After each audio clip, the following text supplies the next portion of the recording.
Tell me sorryပြန်ပြောလိုက်နော် That is a bit 3.4 ခိုင်ကြည့်အောင် water တက် water tank ဆိုတာကြီးကဲ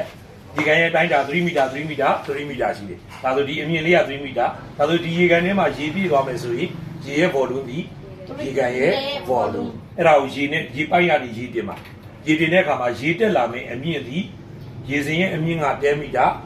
ရေကန်ရဲ့အမြင့်က3 meter ဒါဆိုရေတက်လာမယ်အမြင့်ဒီဘယ်လောက်ရှိလို့30 meter ဒါရေတက်လာတဲ့အမြင့်ဟုတ်လားအဲ့ရေတက်လာတဲ့အမြင့် h မြချင်း3 plus 10ဟုတ်လား3 plus 10ဆိုတော့ဘယ်လောက်လို့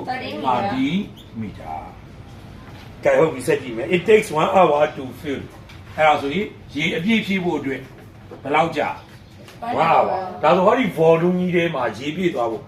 27 meter ကျူကိုရေအပြည့်ဖြည့်ဖို့အတွက်ဘယ်လောက်ကြာလို့1 hour ဒါဆို volume flow rate ဝိပိုင်ဒီရှာလို့မရဘူးလားရပါတယ်အဲကဲအဲ့ဒါနောက်မှရှာမယ်ဘူးတော့မရှာခိုင်းသေးဘူးပြောတာနော်1 hour ဘယ်နှစက္ကန့်နော်3600စက္ကန့်ကဲဟုတ်ပြီနော်ပါပြီတော့နံပါတ်1 find the power output of the plant to fill the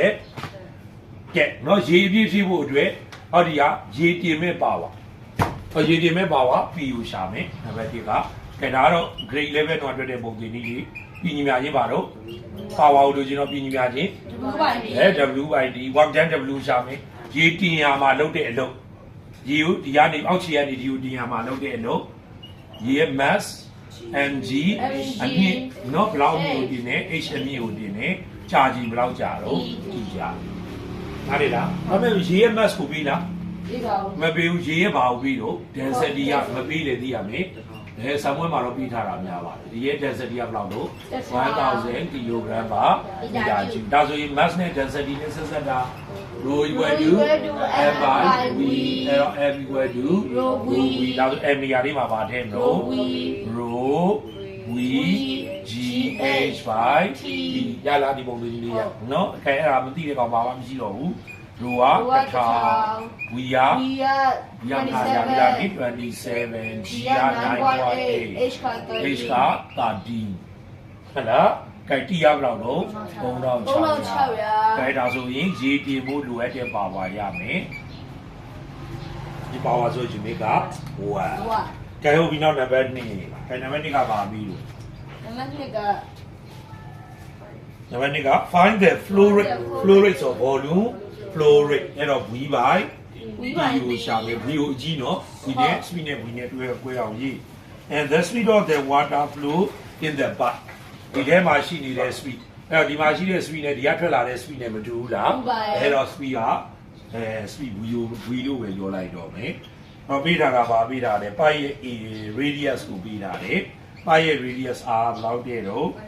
5 cm မီတာပြောင်းမယ်ဒါသမနဲ့နေရာပြတ်တော့ 0.05 မီတာဟလာကဲ v/d ကိုရှာလိုက်မယ် v/d ဒီမှာ v ရဘယ်လောက်တော့27 t က3600ကဲအဲ့ဒါရှင်းလိုက်ရင်ပါရမလို့ volume flow rate မီတာကျူပါစက္ကန့်ကဲအဲ့ဒါဆို v/d ဒီဘာနဲ့တူတော့ v/d က a